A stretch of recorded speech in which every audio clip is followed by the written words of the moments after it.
দশম শ্রেণীর সকল প্রিয় ছাত্রছাত্রীরা আজকের ভিডিওতে তোমাদের জন্য নিয়ে চলে এসেছি তোমাদের সেকেন্ড সামেটিভ ইভালুয়েশন বা দ্বিতীয় পর্যায়ক্রমিক মূল্যায়নের একটা নমুনা প্রশ্নপত্র আর সঙ্গে তার উত্তরও কিন্তু নিয়ে চলে এসেছি আজকের এই ছোট্ট ভিডিওতে। তোমাদের প্রায় প্রত্যেকেরই নিশ্চয়ই স্কুলে সেকেন্ড সামেটিভের পরীক্ষা চলছে, তো এই জায়গায় তোমাদের যাদের যাদের পরীক্ষা চলছে এখনো তারা কমেন্ট সেকশনে অবশ্যই জানিও, আর যাদের হয়ে গেছে পরীক্ষা তারাও কিন্তু সেটা জানিও।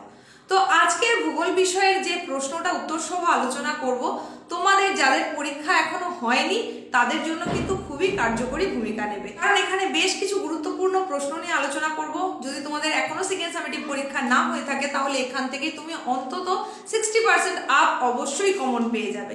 তাছাড়া আগে থেকেই এই চ্যানেলের তরফ থেকে তোমাদের জন্য সেকেন্ড ইউনিট টেস্টের বা সেকেন্ড সামেটিভ ইভালুয়েশনের যে সাজেশন সেই ভিডিও কিন্তু আগেই চ্যানেলে আপলোড আছে। তোমরা যদি এখনো না দেখে থাকো তাহলে সেই ভিডিওটা অতি অবশ্যই একবার দেখে নেবে যদি তোমাদের পরীক্ষাটা এখনো না হয়ে থাকে ভূগোল বিষয়ে। চলো এখন তাহলে দেখে নাও আজকে নমুনা প্রশ্নপত্রে কোন কোন প্রশ্ন থাকছে আর তার উত্তরগুলোই বা কি হবে সেটাও তোমাদের দেখিয়ে দেব। এখানে তোমরা যে প্রশ্নটা দেখতে পাচ্ছ, দেখো তোমাদের সেকেন্ড সামেটিভ ইভালুয়েশনের জন্য এই যে প্রশ্নটা, এখানে তোমাদের ফুল মার্কস হচ্ছে 40, তার জন্য টাইম নির্ধারিত আছে 1 hour 30 minute, মানে 1.5 ঘন্টা তোমাদের পরীক্ষা। প্রথমেই যেটা বলা আছে সেটা হচ্ছে একের দাগে দেখো সঠিক উত্তরটি বেছে নিয়ে লেখো। সেখানে প্রত্যেকটি প্রশ্নের মান 1, 10টা প্রশ্ন করতে বলা হয়েছে, অর্থাৎ মোট 10 নম্বরের। প্রথম প্রশ্ন, উল্কাপিণ্ড পুড়ে ছাই হয় যে স্তরে? 4টে অপশন দেওয়া আছে, আয়নোস্ফিয়ার, স্ট্রাটোস্ফিয়ার, মেসোস্ফিয়ার, এক্সোস্ফিয়ার। সঠিক উত্তর মেসোস্ফিয়ার। পরের প্রশ্ন, পৃথিবীর অ্যালবেডোর পরিমাণ 26%, 34%, 43%, 62%। এখানে সঠিক উত্তর 34%। গয়ের দাগে আছে দেখো, কোনটি বাণিজ্য বায়ু নামে পরিচিত? অপশান পশ্চিমা বায়ু, মৌসুমী বায়ু, আয়ন বায়ু, মেরু বায়ু। এখানে সঠিক উত্তর আয়ন বায়ু। পরের প্রশ্ন, কোনটি 4R এর অন্তর্ভুক্ত নয়? Recycle, refuse, reuse, revise. তাহলে এখানে হচ্ছে রিভাইজ। পরের প্রশ্ন, কোনটি বিষাক্ত বর্জ্য? সেলুলোজ, পারদ, কৃষি জমির বর্জ্য, রান্নাঘরের বর্জ্য। তাহলে এখানে সঠিক উত্তর হবে পারদ। পরের প্রশ্ন, মৌসুমী বিস্ফোরণ প্রথম দেখা যায়? অপশান কর্ণাটকে, কেরলে, পশ্চিমবঙ্গে, মেঘালয়ে। সঠিক উত্তর কেরলে। পরের প্রশ্ন, কোন প্রকার মৃত্তিকা অনুর্বর? পলি, ল্যাটেরাইট, খাদার, রেগুর। সঠিক উত্তর ল্যাটেরাইট। পরের প্রশ্ন, ভারতে কফি উৎপাদনে প্রথম রাজ্য হলো? কেরল, কর্ণাটক, তামিলনাড়ু, অন্ধ্রপ্রদেশ। এখানে সঠিক উত্তর কর্ণাটক। পরের প্রশ্ন, কোনটি জায়িদ ফসল? আমন ধান, আউশ ধান, গম, বোরো ধান। সঠিক উত্তর আউশ ধান। পরের প্রশ্ন, বায়ুর আর্দ্রতা কোন যন্ত্রে মাপা হয়? Thermometer, hygrometer, barometer, anemometer. এখানে সঠিক উত্তর হাইগ্রোমিটার। তাহলে এই হলো একের দাগের মোট 10টা প্রশ্ন, তার সঠিক উত্তরগুলো তোমাদের জানিয়ে দিলাম। এরপরে চলে আসবো 2এর দাগের প্রশ্ন। এখানে দেখো 5টা করতে বলা হয়েছে, প্রতিটার মান 1, অর্থাৎ মোট 5 নম্বরের প্রশ্ন। এখানে বলা হয়েছে ঠিক বাক্যটির পাশে সু এবং ভুল বাক্যটির পাশে অ লেখো। প্রথম দেওয়া আছে, ওজোন স্তরকে প্রাকৃতিক সৌরপর্দা বলা হয়। এটা যেহেতু সঠিক তাই হবে সু, মানে শুদ্ধ। তারপরে ভূমধ্যসাগরীয় জলবায়ুতে গ্রীষ্মকালে বৃষ্টি হয়, অর্থাৎ এটা হবে অশুদ্ধ, কারণ আমরা জানি ভূমধ্যসাগরীয় জলবায়ুতে শীতকালে বৃষ্টি হয়। পরেরটা দেখো, ভরাটকরণ প্রক্রিয়ায় আবর্জনা থেকে হিউমাস তৈরি করা যায়। এটাও অশুদ্ধ, তাই অ লিখতে হবে। পরেরটা, পাট একটি তন্তু ফসল। এটা হবে সু, মানে শুদ্ধ। আর পরেরটা আছে, বিহার ও ছত্তিশগড়ে চিরহরিৎ বনভূমি দেখা যায়। এটা অ, অর্থাৎ অশুদ্ধ। এই হলো 2এর দাগের প্রশ্ন। এরপর চলে আসি 3এর দাগের প্রশ্ন। এখানেও 5টা প্রশ্ন করতে বলা হয়েছে, প্রত্যেকটার জন্য মান 1, মোট 5 নম্বর।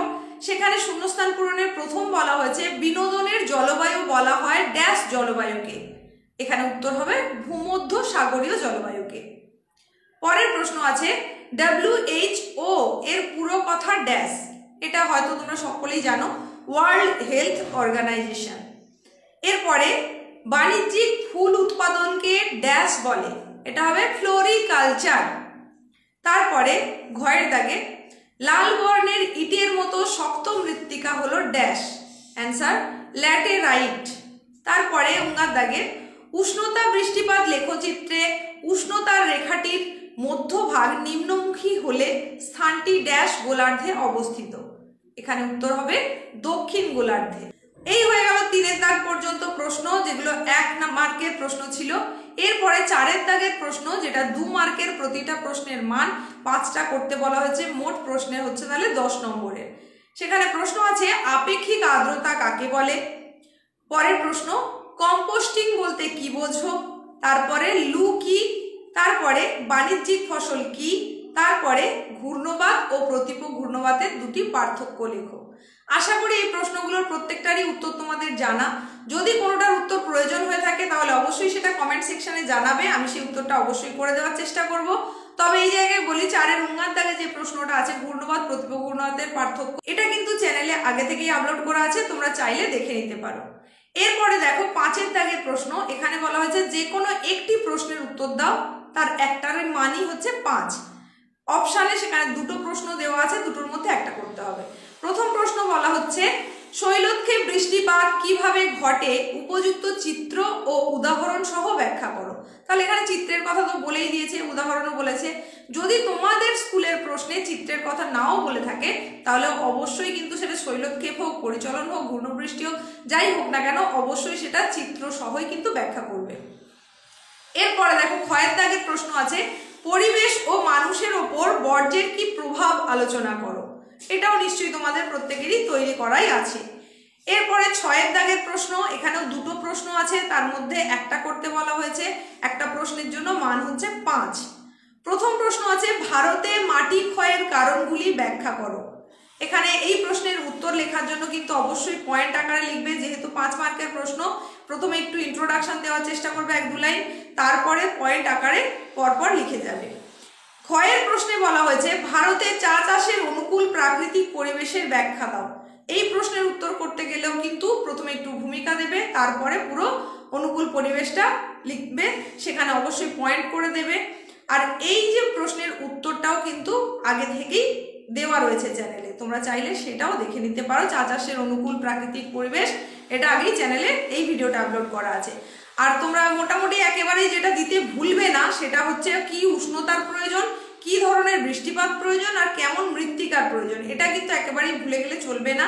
সেখানে অতি অবশ্যই তোমাকে লিখতে হবে 15 ডিগ্রি থেকে 25 ডিগ্রি সেন্টিগ্রেড উষ্ণতা প্রয়োজন, 150 থেকে 200 সেন্টিমিটার বৃষ্টিপাতের প্রয়োজন, আর উর্বর দোআঁশ মৃত্তিকা কিন্তু চা চাষের জন্য অনুকূল। এই পয়েন্ট 3টে কিন্তু অতি অবশ্যই রাখবে। এতক্ষণ তাহলে দেখে নিলে তোমাদের সেকেন্ড সামেটিভ ইভালুয়েশনের একটা নমুনা প্রশ্নপত্র এবং সঙ্গে তার উত্তর, যেগুলো 1 মার্কের যে প্রশ্নগুলো ছিল তার প্রত্যেকটারই উত্তর তোমাদের বলে দিয়েছি। বাকি যে 2 মার্ক বা 5 মার্কের যে প্রশ্ন, তার মধ্যে কয়েকটার অ্যান্সার কিন্তু আগে থেকেই চ্যানেলে করা আছে, ভিডিও আকারে সেটা আপলোড আছে, তোমরা দেখে নিতে পারো। আর তার বাইরে যে প্রশ্নগুলো থেকে গেল, যদি সেগুলোর উত্তর তোমাদের প্রয়োজন হয় তাহলে সেটা অবশ্যই কমেন্ট সেকশনে লিখে জানিও। তোমাদের যাদের যাদের সেকেন্ড সামেটিভের পরীক্ষা এখনো হয়নি তাদের প্রত্যেকের পরীক্ষা খুব ভালো। আর যদি তোমার স্কুলের পরীক্ষা হয়ে গিয়ে থাকে তাহলে তোমার ভূগোল বিষয়ের পরীক্ষা কেমন হয়েছে সেটাও অবশ্যই জানিও।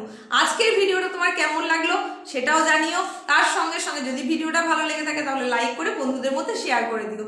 চ্যানেলে প্রথম হয়ে থাকলে চ্যানেলটাকে সাবস্ক্রাইব করে পাশে থাকা নোটিফিকেশন বেল আইকনটাকে অল করে দিও। আজ আর না বাড়িয়ে এখানেই শেষ করছি।